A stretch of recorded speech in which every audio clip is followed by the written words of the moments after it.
It might be called WWE Saturday Night's Main Event, but truth be told, nothing on this show was worthy of being in the opening match, never mind a main event. Welcome back, guys, to Fog Wrestling, here to review WWE Saturday Night Snooze Fest, and that's exactly what this was. It felt like a shitty 2-hour SmackDown, or a shitty 2-hour Premium Live event, or a shitty 2-hour house show. You can describe this show how you want. I don't care if you think it felt like a TV show, a Premium Live event, or a house show. As long as you put shit show in front of it, then that works. 5 boring matches from start to finish, and there was only one match that we didn't know the outcome to. The 4 title matches, alright, Drew McIntyre, Sami Zayn's not a title match, but let's include that.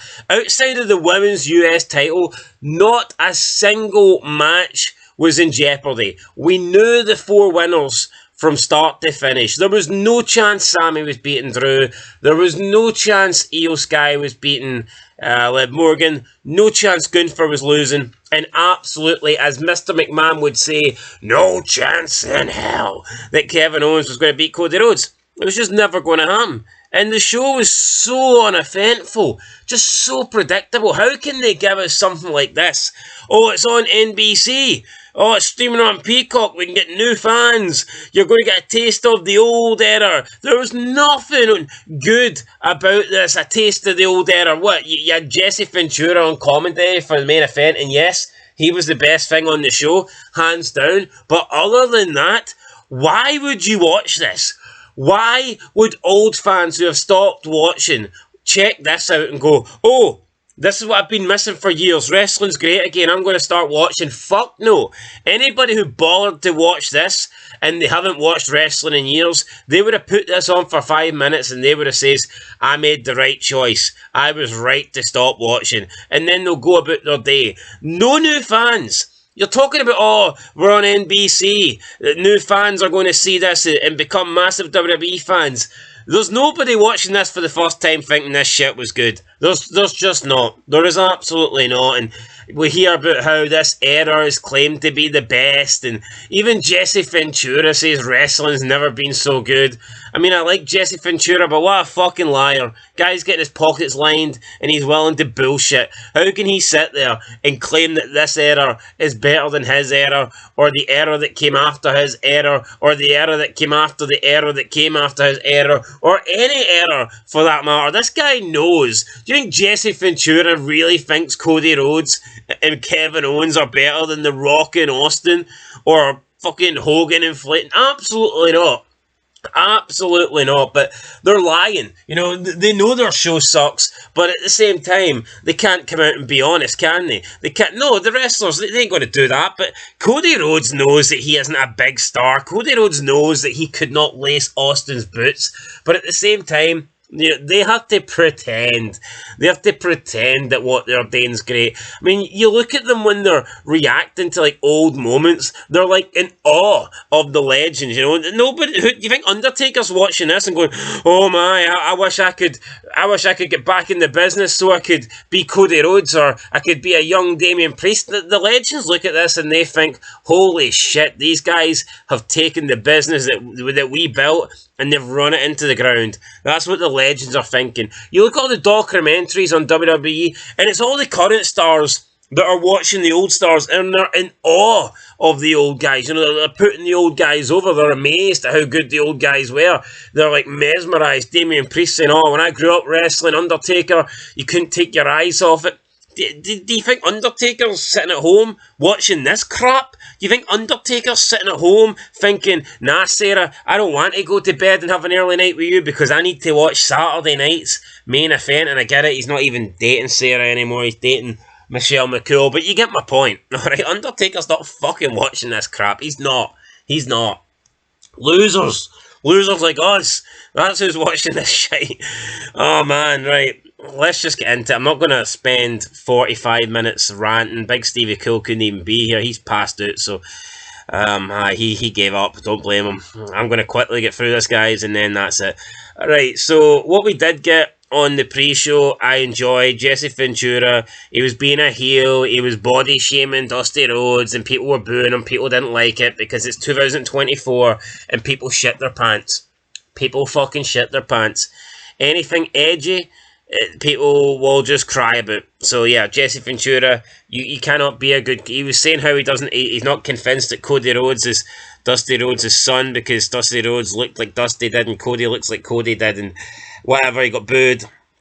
Not surprised by this generation at all. So yeah, we had that.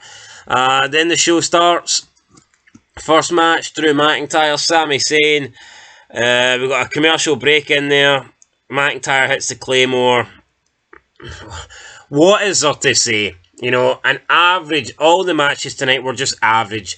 They weren't horrible, but they just felt like I mean, I've seen a lot of TV matches better than this crap. This did feel like a house show. I think the match levels it was house show level quality matches for sure. So, yeah, Drew McIntyre beats Sami Zayn. We then see Tito Santana and Jimmy Hart at ringside. We then got Liv Morgan with Raquel and Dominic taking on Io Sky. Then everybody went to the back. We got the match. Io hits Liv Morgan with a knee. Busts her open the hard way. Io then does the moonsault off the top rope. Liv lifts her legs up, gets the feet to the nose or the face or whatever at Io. Then Io bounces off the ropes and Liv hits the Oblivion. 1, 2, 3. I mean, decent finish to the match. And honestly, I don't know why people get on Liv Morgan's back so much. As if people pretend that all the women are amazing wrestlers and Liv Morgan's the only one that lets the women's division down. Liv Morgan's actually improved a lot. And you know what? If you are watching Liv Morgan and you're thinking she sucks or she's not as good or I want to trade Liv Morgan for Shayna Baszler because Shayna Baszler's a better technical wrestler, then you need to have a word with yourself, because when I look at Liv Morgan I think, fuck, she's hot, right? That's all I think. I do not care about her ability to perform a snap suplex or to do a dragon sleeper hold. I couldn't give a monkey's shit, alright?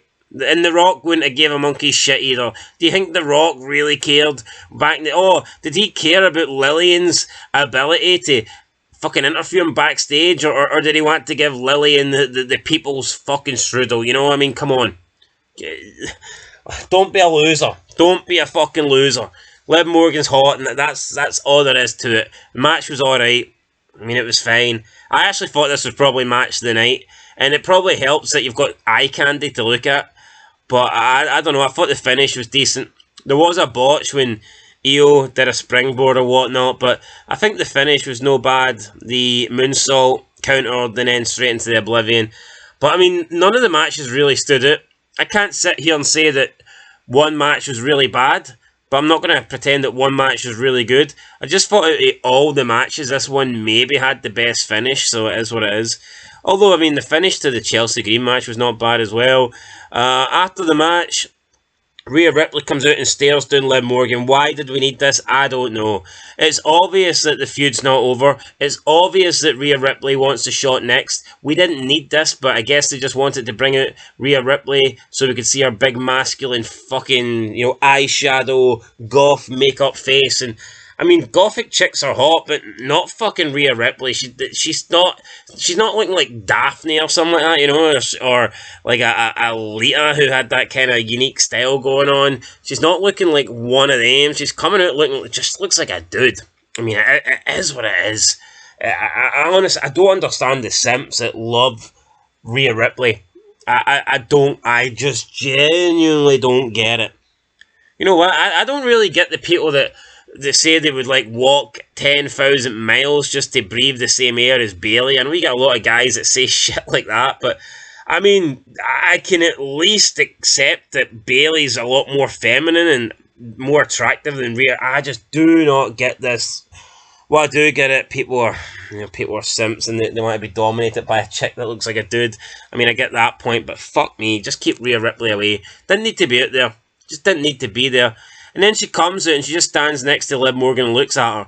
And if anything, that that takes away from the feud, because you're supposed to believe that these two hate each other, and you're supposed to believe that Rhea cannot be near Liv without wanting to tear her head off, yet she just came out and stared at her. So what was the point of that? You know, all of a sudden the rivalry, you're telling me that it's died down a little bit. You're telling me this rivalry is not as fierce as it used to be, or else Rhea would be, you know, getting her hands on Liv and she would be messing her up. But nah, she just came out and stared at her. Why, I don't know. Just a joke. Just an absolute joke. Gunther versus Priest versus Balor. Triple threat match. World Championship heavyweight on the line. Gunther beats Balor with a powerbomb. Absolutely no surprise here. Just an average throwaway triple threat match. Wasn't bad, but certainly wasn't good. Nothing memorable about it. Then we go straight into the next. It's just match after match after match after match after match after match after match. Where is the promos? Where is the backstage segments? The backstage interviews? Where is anything interesting to break up these matches? It's just match after match after match, and all the matches suck. All you get's wrestling on these shows, man. Fucking wrestling. Do you think The Rock and Austin, do you think they would have got over if they just wrestled? That's all they done. They just never spoke, never did anything, and it never terrorised McMahon, never talked about Rudy Poo, candy asses, and raising eyebrows and ripping the piss out of people, shoving boots sideways. What? Do you think Rock and Austin would have got to the level that they got to if they just came out and had a 15-minute match, bland as hell, and then went to the back and that was it? No, not at all, but you know, that's the new formula that we've got. I mean, why? I just don't know, man. I don't know how are people watching this thinking this is good. It fucking sucked, man. It really did. Right, up next, Chelsea Green with Piper Niven versus me. I mean, at least Chelsea Green was wearing appropriate clothing, I guess, tonight. That's I'll get... No, not Chelsea Green, Piper Niven. Piper Niven, at least she wasn't showing off all her fat. Chelsea Green had an attire with her face on it. Chelsea Green hits the Unprettier after she jumps over Michin on the top rope. Decent finish. Chelsea Green wins. I think Chelsea Green deserves it, but for me, there's a better way to push these women. Now, they're claiming that they need a mid-card belt because the women weren't utilised properly. It's got nothing to do with needing another belt. It's got everything to do with them just refusing to push new women into the main event scene. They've had the same women in the main event scene for like 6-7 years now, and it's a joke. They need to fresh things up. I mean, it's the same women, and the feuds last for fucking 6 months, a year at a time. How many times have we seen the same Becky, Rhea, Liv on Raw, and then on SmackDown you've got your Bayley? It's the same Charlotte Flair. It's the same crap. Move them on. Push new people into the main event scenes. And I think this is the worst thing they've done, because for me, women like Chelsea Green aren't going to become champions now, not world champions, because I think they're just going to be given this mid-card belt, and that's as good as it gets for them. So, again, I don't understand it, man. I would have just had Chelsea Green win the main belt, but whatever. She wins the US belt. Good for her. Nick Aldis comes out, puts it on her. Congratulations. I wouldn't mind putting it on Chelsea Green, but whatever. Fifth match, main event. Cody Rhodes, Kevin Owens. Shoot me now.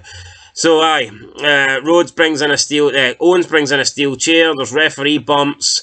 Rhodes drops Owens with the Cody cutter, then he connects with a crossroads on the steel chair. We had Ventura doing some heel commentary. There was a part where he coughed into the mic and he didn't like mute the mic or turn away from the mic or whatever. You just heard him cough loudly twice into the mic, which is a bit weird. Anyway, Cody wins. Ventura not happy with how Cody won. Cody celebrates. Boring match, boring finish, boring celebration, predictable. Cody's celebrating, show goes off the air. And honestly, Saturday night main event, this show was awful. Absolutely awful. I'm giving it a 1 out of 10. I'm giving it a 1 out of 10. It was a boring show, guys, it was. I say we're not going to stop watching wrestling, but who wants to watch this on a Saturday night, man? Seriously, who wants to sit and watch this crap? I'm not doing it anymore. I hope they don't bring back Saturday night. I would rather watch Collision tonight, and that's fucking saying something, because Collision AEW is garbage, but you know what? I think I'd prefer the AEW over this. This was bad. Anyway, guys, that's it. We'll catch you in the next one. Just, 1 out of 10. Really bad show, but here, if you enjoyed it, if you thought this was a great show, then let me know why down below. But for me, I thought it was abysmal. Not going to lie. I thought it absolutely sucked. Till next time, peace.